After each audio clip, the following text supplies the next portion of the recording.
Hello everyone and welcome back to another day, another week here at the GSMC Fantasy Sports Podcast, brought to you as always by the GSMC Sports Network. My name is Christopher Shepard. Thank you all for tuning in yet again. We should have a great show to kick off the week, starting off by previewing tonight's all-Texas affair in Monday Night Football, Texans, Cowboys. Very interesting matchup here. Going to be analyzing it from a betting perspective. Then I'm going to get into both my NFL and college football fantasy stars of the weekend. A lot of fantastic performances around both. And then I'm going to kick off my positional rankings for Week 12 of the NFL season with my QBs and conclude with my Don't Be Surprised If segment, where I make some pretty bold fantasy claims for the upcoming week. But before we get into any of that exciting stuff, I do want to remind you, if you want more content such as this, want to keep up with all of our shows and stuff happening around the network, consider liking, following, and subscribing to the show and the network. Following us, whether it be through our website, on TikTok, what have you. It's a great way to support the network. But if you want to do it more directly as well, while we're live streaming, consider making yourselves available to the Super Chat, Super Thanks, and Super Stickers features here on YouTube. They're a great way to contribute and interact. You can do 3 things to truly support the network. Go to gsmcpodcast.net, leave your tip or donation there, or do it through clicking the $ in the chat box in the comments section, or if you just want to leave any comments, questions, or concerns for me throughout the show, I'll be happy to hear them, read them on air. I love hearing all your opinions. You're what makes the show run, and it's just that much better with your own input. Without further ado, let us jump into this weird all-Texas State affair in the NFL tonight between the Texans and the Cowboys. Monday Night Football, last game of Week 11. And I would like to say that this isn't a trap game for the Texans. Actually, I would like to say that it is a trap game for the Texans, but I just don't really see a way forward for the Cowboys to truly win this game or be competitive in this football game. And, a lot of people will be skeptical about that statement because of the fact that C.J. Stroud and this Texans team has not necessarily played well. They let that game against Detroit slip. They've had some very weird losses, one against the Jets included in the past couple of weeks. But I do believe that the Cowboys' offense is the group in question for tonight's game. And I don't necessarily think that with this opportunistic, very talented Texans defense that had 5 interceptions against Jared Goff, who we know is in the MVP conversation. We'll talk about him a little bit later in the show. But I just don't see a path where if this offense doesn't get out of its own head, even without, Dak kind of generating all this pressure on them, I still feel like if they don't show me anything, then they probably won't win these kind of games. And I feel like we're at the point in the season where the Cowboys can't even play spoiler to certain teams. They're that far gone. And whether it's at home or on the road, I do believe tonight's game is at home. I'm going to check really quickly for them. But either way, and yes, it is at home, I just don't see any positivity amongst this group. I do feel like Jerry Jones giving the vote of confidence to Cooper Rush is a nice thing, but it's not necessarily, something that can save face for what has happened this season for Dallas. The product they're putting out on the field is just not up to par. And if you're going to want to be dumping more money into, say, extending Micah Parsons, you're really not setting yourself up for success if when Dak returns, you're just getting the same old story with him and CD. What you need is variance. What you need is unpredictability in your offense, because that defense, for what it's worth, it's still a good defense. It's just that, I feel like they're weighed down by expectations and the fact that they know this little window they have might be closing rapidly or might be extended should they show some promise on the stretch of the season. it's going to be all dependent on, whether or not when Dak comes back, he's healthy. But for this season alone, I feel like there's just too much pressure that built up. And now that the Dak injury is kind of settled for the season, you're in a situation where you're playing with an uncomfortability that's not necessarily had the time to develop into a sense of freedom for this team, if that makes sense.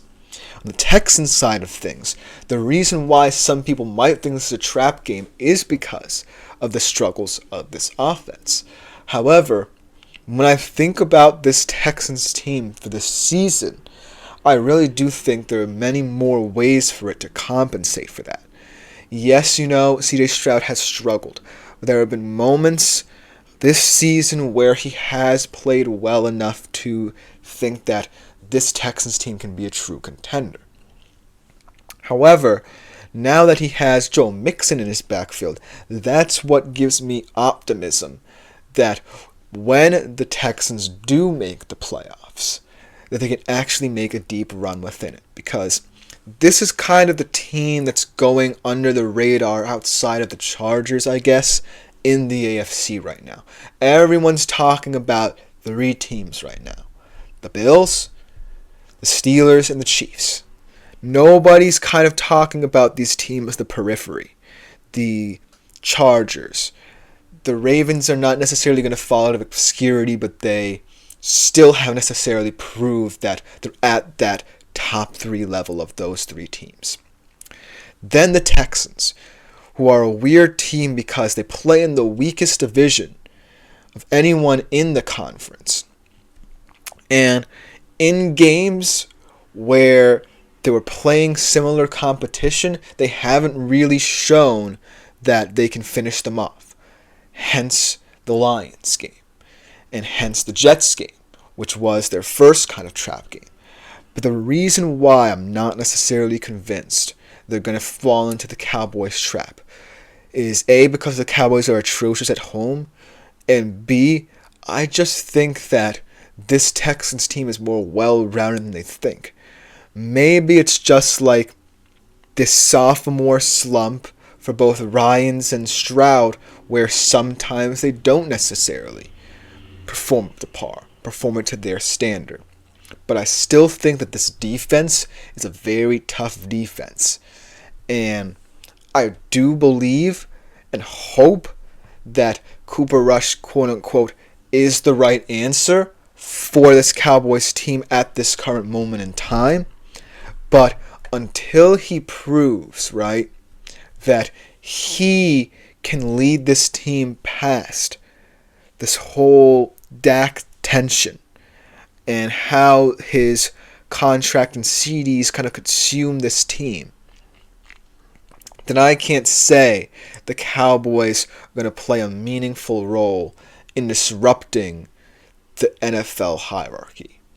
And so, yes, a lot of you still probably justify picking the Cowboys in this game. And I haven't even talked the spread yet. We will get to that eventually. But I still think that there's more positives to take away from this Texans team than there are right now for the Cowboys. And you can say that for several other teams.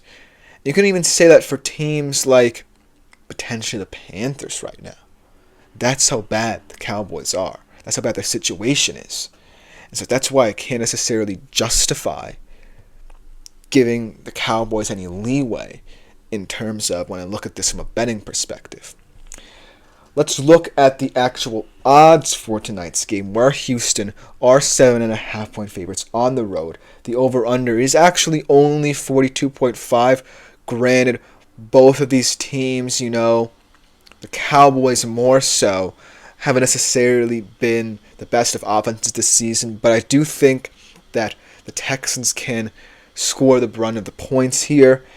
And then in terms of money lines, Dallas plus 290, Houston minus 380 to win. So overall, pretty dominating kind of statistical look at betting odds here, in which Houston are the overwhelming favorites. So that being said, I have to pick Houston here.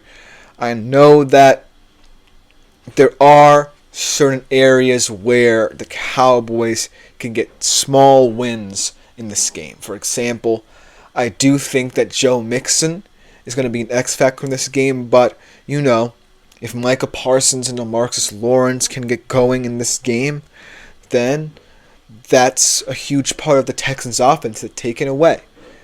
But they have to win the small areas of the field, the small details in this game for me to say that this game could be a success for them, because I do think that this game, for all intents and purposes, could be a blowout. But if I see small improvements from the Cowboys, that will be a moral victory for them. It may not be a betting victory, but a moral victory for them. And they'll take whatever they can get going forward. But this just feels more like a Texans game for a situation in their season in which they're trying to prove that they can have staying power in the AFC. And this is not necessarily the most meaningful game on their schedule. They have games, I believe, against the Chargers and the Chiefs still to come. But granted, they do have one of the weaker schedules in the AFC. So even though this game has lost a lot of its luster, it's still an important one for the Texans to prove they can get over this hump. Prove that they're not necessarily going to be dead weight in the AFC playoff picture. So while this game isn't necessarily integral to their future success, it is kind of a barometer for where this team can go because of what they've been through already. So that's why this game is so weird, but I'm still sticking with my guns here and picking Houston in this match. But let me know what you think in the comments about this game, because coming up next, we're going to be looking at some fantasy stars of Sunday's slate of games in the NFL. A lot of interesting Week 11 performances to analyze. We'll be right back after this short break to do just that. I feel like I'm losing my mind. 'Cause everybody in the world